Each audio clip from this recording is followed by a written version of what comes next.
Hi guys, and welcome back. Hope you guys got to see the US Open yesterday. Dustin Johnson pulled it off, and one of the big things in his swing is what we call the move on the website. Now this is really key. He does this phenomenally, and we all know how good he hits the ball, and all good players do this to a certain degree. All poor ball strikers, all people that struggle with their ball striking are usually doing something that's the complete opposite. So we're going to talk about what we call the move, how to shallow the golf club so that you can get more speed, and then how to square up the face early. Do you struggle hitting the ball way to the right, way to the left? You don't feel like you can consistently put the club on the ball very square every time for those really straight shots? I'm going to show you how to do that. I'm going to walk you through step by step. Let's go ahead and get started. Alright, so the first thing we'll look at here is his backswing, and I've drawn a line from the hosel of the club up through the very bottom of his elbow.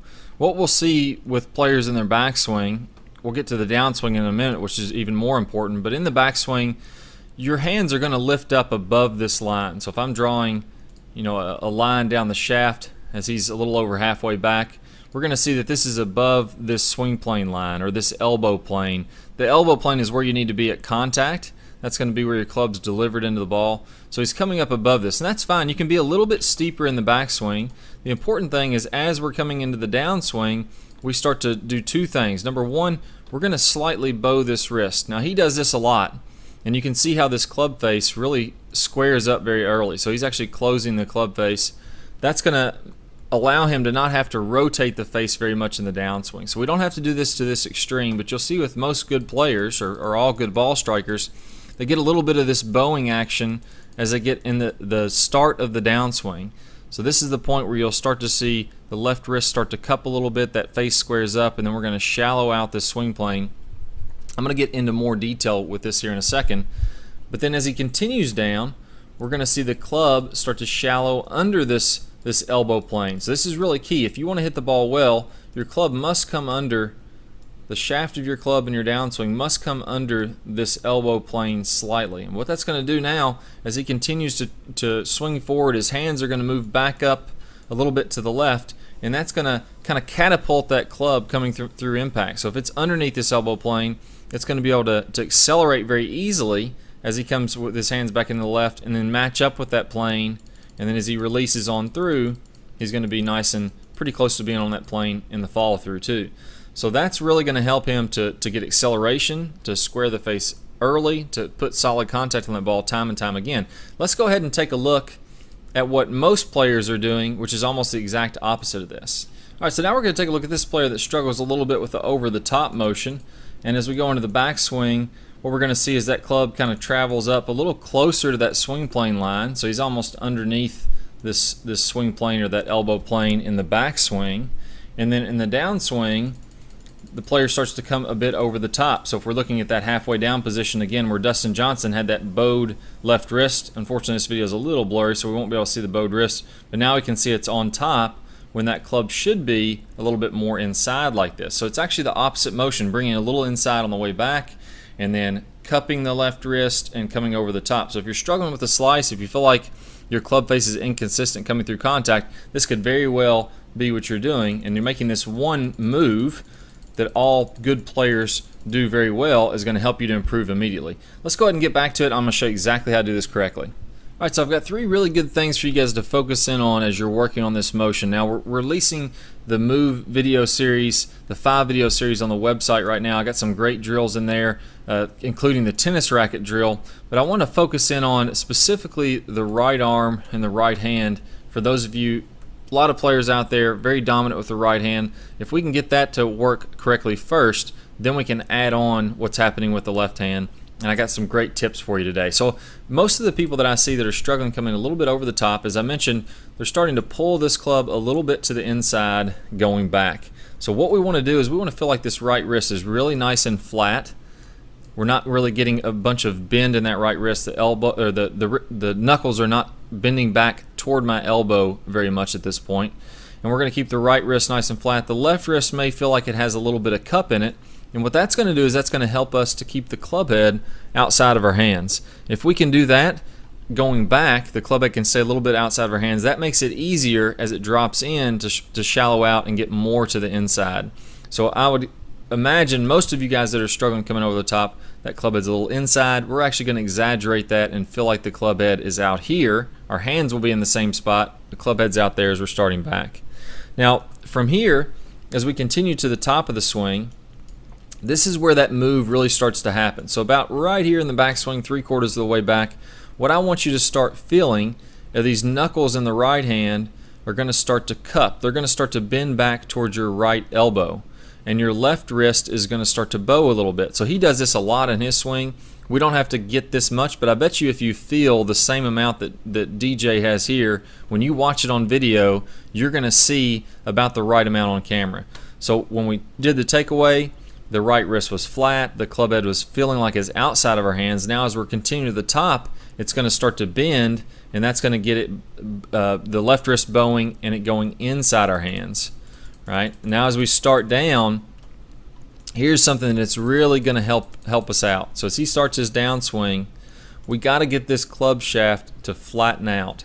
And we're going to do that by feeling like our right upper arm kind of stays in tucked with our side. Look how his right elbow is inside of the shirt seam on his shirt. So if I drew a seam up the side of his shirt, that right elbow is well inside of that. And the arm is rotated so that this club shaft can be nice and flat. So we're talking about this. This is a great drill that we go over in the Move series. We go over a tennis racket drill. That's coming up very soon for those of you that are members of the website. So you definitely want to check that one out. That's an easy way to do this. And at this point, these knuckles right here are bent all the way back to the elbow about as much as they can go. And this club is nice and shallow and flat. The left wrist is pretty bowed at this point. So the reason this is so good is now he's got a lot of momentum as he starts to turn the elbow the other way, the shoulder the other way. That club is really going to accelerate and whip on through there. And a great feeling for this.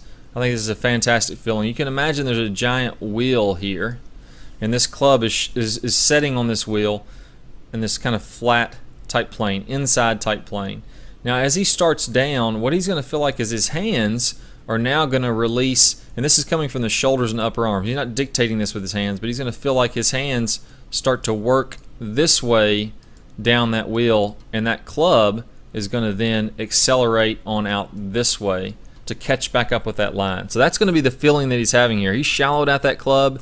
He's got the right wrist all the way back. The left wrist is bowed. He's in a very powerful position here to where he feels like he can turn it around the other way, and that the hands are going to move kind of down that wheel, and it's going to whip on through there with a lot of acceleration to square that club, or to release that club. The face is already square. That's the really cool part about this, is that at this point in the swing, because he bowed his wrist early, he's already got this club face square, so he doesn't have to worry about the timing of squaring that face up. We got a little head start on that in the downswing. Now we can use the big muscles of the shoulders. We can use our elbows and get that club to release squarely through contact and then come all the way on through. So focus on those key areas. That's really going to help you guys out. Work on this in conjunction with the Move video series, which goes over even more drills that make this super easy, and you guys are going to be hitting it a lot harder, a lot straighter, and you're going to be squaring up the club that much better. So for those of you that join us on YouTube, I got a great bonus for you. I mentioned the Move video series. It's a 5-video series where we go over some great drills and we break this down step by step. I'm going to attach the preview of the very first video from that series. If you want to watch that entire video, just go ahead and click the link that pops up on your desktop if you're on a desktop device. If you're on a mobile phone or a tablet, you can go ahead and click the iCard on your screen. Be sure to post any comments if you have questions about this. Click the thumbs up if you liked it, and remember to subscribe. That way you'll see our latest videos. So good luck to you guys. Go work on that move. There's not anything out there that will get you more results faster than getting this correct. It's going to help you to get rid of that over the top, square up the face more easily to be more consistent, and get a lot more power as you're swinging through the downswing. So good luck to you guys, and I'll see y'all soon. A special way that we move our wrist to square up the face that I think really separates the low, super good ball strikers from the guys that are struggling with ball striking. That's what I'm going to teach you in this video. When we're hitting a draw, usually what's happening is we're going to come in a little bit shallower to the ground. You see my club is shallower to the ground. It's going to exit shallower to the ground. So if you could imagine I had a swing plane here, it's going to be on a bit of a flatter of an arc. That's when I'm going to be mostly hitting a draw. 6-iron has low 30s loft, and we're going to turn this down. PGA Tour 6-iron at contact, they're turning that down to about 21 degrees roughly, somewhere around in there, 21, 22 degrees of loft at impact.